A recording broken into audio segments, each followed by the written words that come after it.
Hi friends, welcome to episode 15 of School Librarians United. I am your host, Amy Herman. This podcast is dedicated to the issues and challenges school librarians face every day.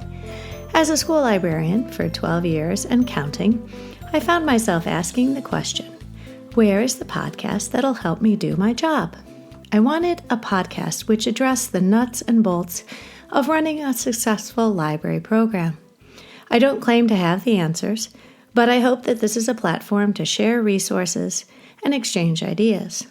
Now is a perfect time to mention that the ideas expressed in this podcast are my own, or when appropriate, I always cite my sources. So whether you are a novice or a veteran school librarian, this podcast has something for you. Happy New Year! I imagine most everyone will return to school today, Monday, by the time I post this episode. Our district worked through December 21st, and we actually went back to school last Wednesday, January 2nd. On average, I was missing at least 3 students in each of my classes, which isn't surprising when you come back midweek.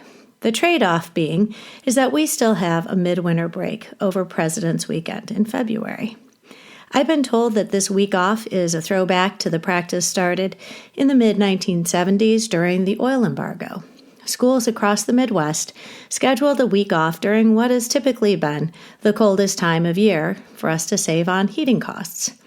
Well, old habits die hard, and everyone in our community, families and staff included, have come to expect a week off in February.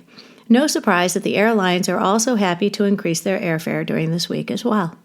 It is worth mentioning that we in Michigan are experiencing the strangest winter in recent memory. While it has been cold, I haven't had occasion to use my snow shovel once, and icy parking lots have really only been an issue once or twice this year so far. I have always been a morning person. I typically arrive an hour before my students do. But I gave myself an extra 15 minutes this year to clean up my workspace, just around my computer, and not my entire office, which, albeit is very small, would be something I'll have to tackle in June. We've had cases of meningitis and the flu and kids hacking throughout the building, so wiping down the surfaces of all our workspaces with antibacterial has become a standard practice in December, and now in January, with a clean desk starting back to school, when most everybody, it seems, was at home enjoying an extended vacation, is at least tolerable. This being the first library class since holiday break, I was half expecting at least 1 or 2 students to tell me about a misplaced library book, perhaps at their cousin's house or their grandparents' place out of state, or, as it happens sometimes, on a plane coming back from Disney World. For this very reason, I actually invited all my students to skip checkout on the days prior to school vacation. So far, we are not aware of any adventures taken by our library books over the past break. However, in 12 years, I have experienced some rather miraculous book returns. A building custodian found one of our books half submerged under wood chips by the swings on the playground. On more than one occasion, a driver has brought a book back which had been left on the school bus. Our library books have become intermingled with the before-school, after-school kids club collection of books, and eventually those made their way back to my library mailbox. A thoughtful mail carrier has brought back a book for us while delivering mail on their route and brought those back to the main office. And I have open padded envelopes mailed from public libraries across the state of Michigan, as well as from a children's hospital, which is more than 60 miles away. Recently, a parent was cleaning their child's room after moving her daughter to college, and we actually got a book back after 10 years when it had first been checked out.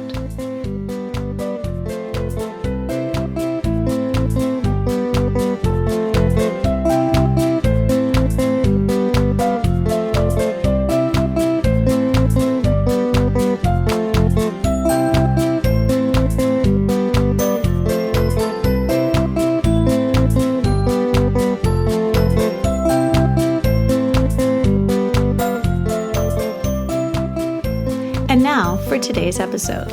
It made my day when I posted the following question on the AASL Connect discussion board titled, "It Made My Day When."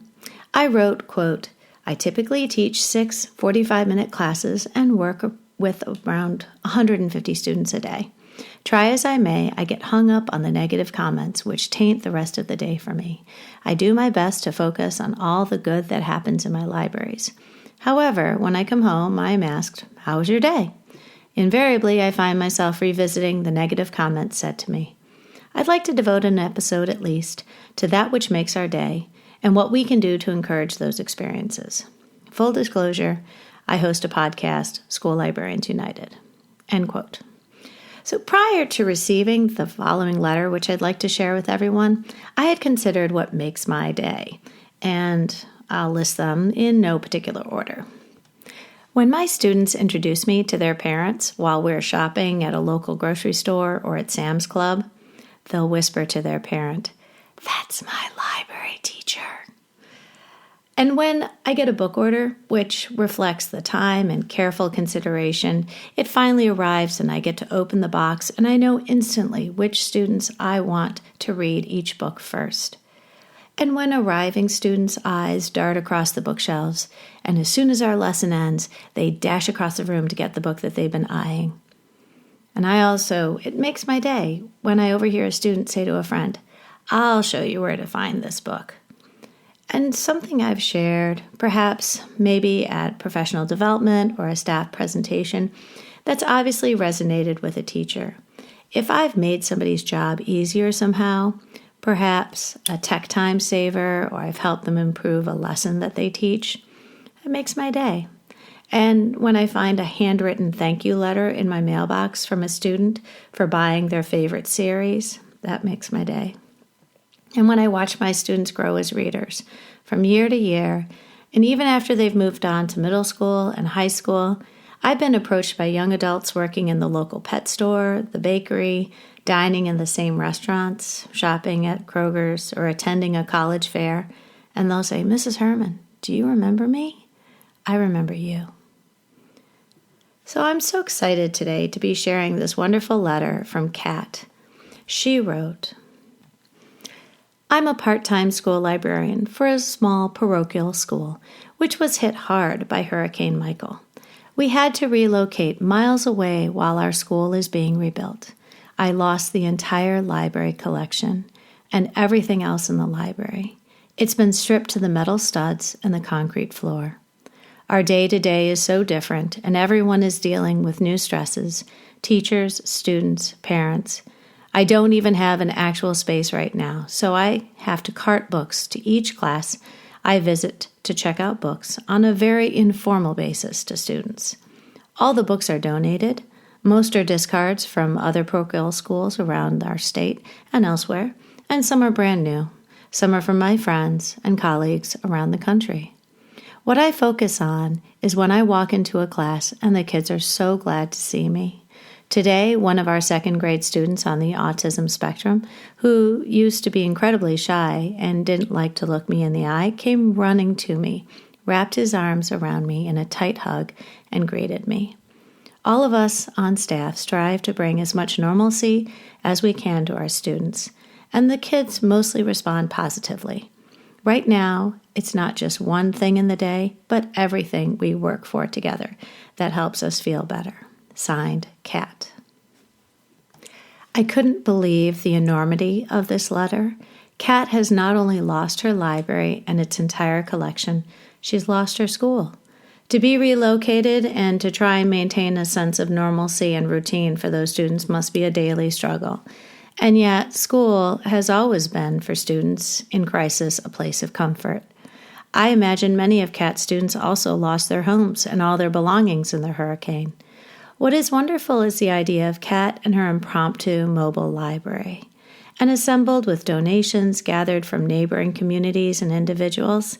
This is true determination and a commitment to providing books to students, even under the most dire circumstances. I marvel at how upbeat Kat's letter is.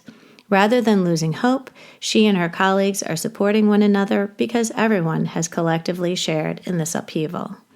Kat emphasized that what made her day was the students, her interaction with the students when she arrived for library time.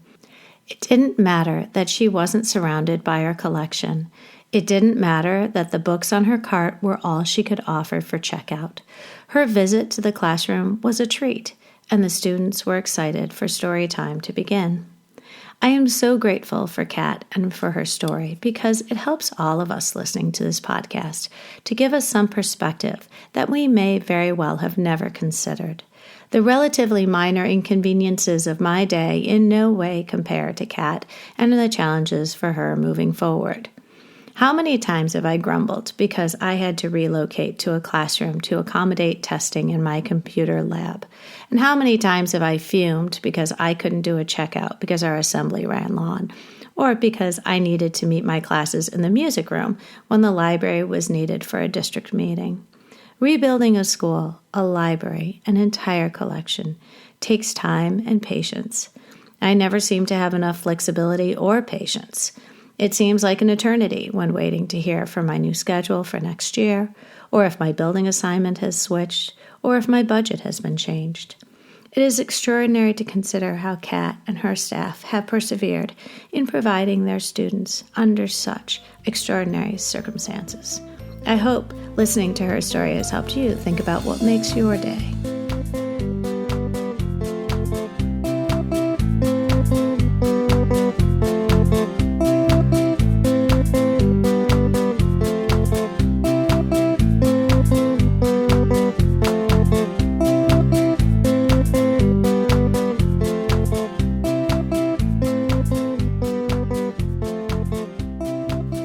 I did want to selfishly interject several related items. I do a 2-day lesson on mobile libraries with my second graders. We start by talking about their access to books and just how lucky they are. We list the books in their bedrooms, their siblings' rooms, classroom libraries, the school library, the public library. I then read Monica Brown's book, Waiting for the Biblioburro, and my students realize, or maybe they don't, just how poor my Espanol pronunciation is. And I show them also a book by Margriet Rurrs titled, My Librarian is a Camel. I've attached my Google Slides presentation, which admittedly is very long for second graders, but I spread it out over several days. And as a former social studies teacher, global awareness is my wheelhouse. My students are fascinated and ask all sorts of questions. We use what I call our detective eyes to look for details in the photos, to look and see how the children are dressed, how excited they seem to see the arrival of the books, and how their library visit is very different from my students' experience in their own buildings. On Christmas Day this year, the U.S. News and World Report shared a heartwarming story titled Literacy at the Laundromat, authored by Joseph Williams. I'll attach a link in the show notes. I found this both timely and relevant to Kat's story. The Chicago Public Library provides laundromat storytime to 14 locations in the city's low-income neighborhoods. This outreach is strategic on so many levels because families regularly visit the laundromat, frequently, adults oftentimes accompanied with children in tow for extended periods of time. A perfect audience who would not only appreciate the free entertainment of story time for antsy children, but, quote, a big part of what we do is model literary skills for parents so they can do it at home with their kids, said the director of the program, Becca Riedel. To reinforce the importance of the need for this literacy outreach, statistics provided by the Chicago Literacy Alliance indicate, quote, more than 60% of the city's low-income households don't own any children's books, unquote. What I found surprising are the co-founding sponsors of this initiative, the Laundry Industry Trade Group, who knew, called Laundry Cares Foundation, and Libraries Without Borders. This fascinating organization deserves an episode all its own, and in truth, I studied their website all night while avoiding watching Bird Box with the rest of my family over break. I learned that Libraries Without Borders supports programs in the United States and all around the world, in refugee camps and disaster zones and impoverished areas and communities with large populations of recent migrants. This website invites everyone to get involved with donations as well as volunteering opportunities. The remarkable reminder is that in both cat story times, going classroom to classroom, and the public librarians offering story time in the laundromats of Chicago, or even the Librarians Without Borders serving around the world, librarians weren't in libraries. They went where they were needed. And in that given moment, the children didn't need a room full of books. They needed a librarian with the skills and the talent to connect and foster a love of reading.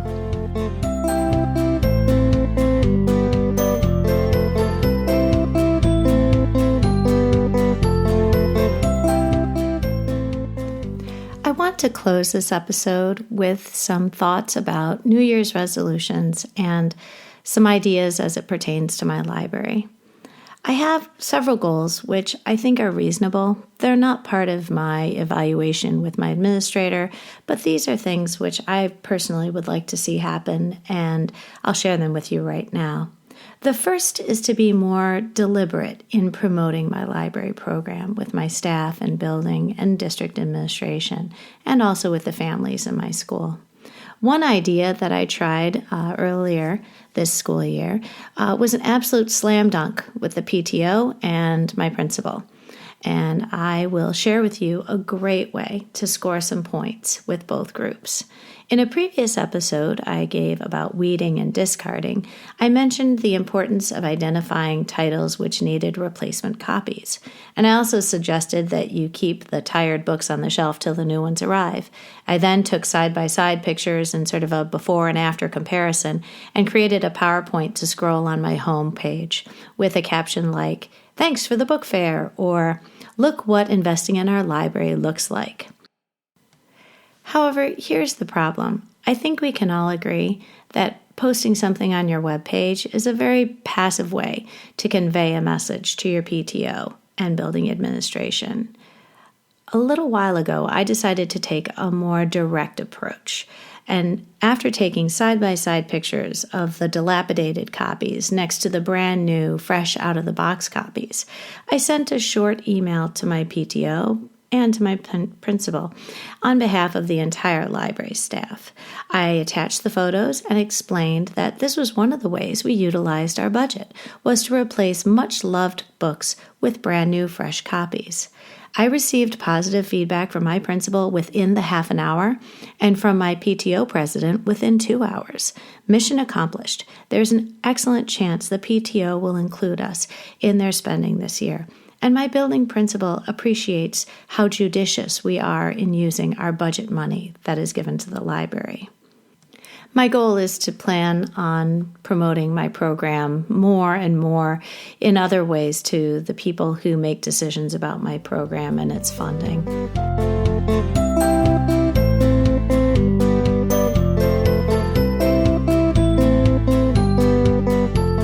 My second goal, and this was inspired by the New York Times article, which was posted on December 22nd, 2018, 8 Delightful Tips for Living a Better Life in 2019, was overall an interesting article. However, I want to focus on one of the 8 delightful tips, and that was to be a better listener. And in this respect, I want to apply it to my students, my staff, and my administration. And the part I'd like to focus on in this article was written by a writer from California, and her name is Jen Song.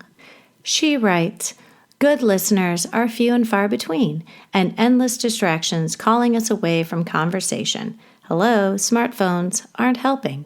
Quote, when we fail to listen to one another, we can't reach any meaningful dialogue or resolution," end quote, said Dr. Helen Rice, founder of Empathetics and an associate professor of psychiatry at Harvard Medical School. Disturbed by a listening deficit in hospitals, Dr. Rice developed a program to teach doctors how to better tune into their patients and save lives. Here, she shares simple strategies from The Empathy Effect to hone your empathetic listening skills at work and at home. and this is Amy just interjecting right now, when you listen to the next 3 suggestions, don't think about a doctor-patient relationship. Think about librarians and how they help their students during book checkout. And keep in mind what we can do as listeners when we are helping our students every day. The first suggestion from the article, mind your body, make eye contact, and maintain your gaze. Keep your face relaxed and lean slightly forward to show you're alert and attuned to the conversation. Open postures convey approachability. Don't cross your arms, as that can be seen as being defensive. Be receptive by adopting a quiet, inviting tone of voice. The second suggestion, be an emotion detective. Pay attention to people's faces because they provide a roadmap of emotions.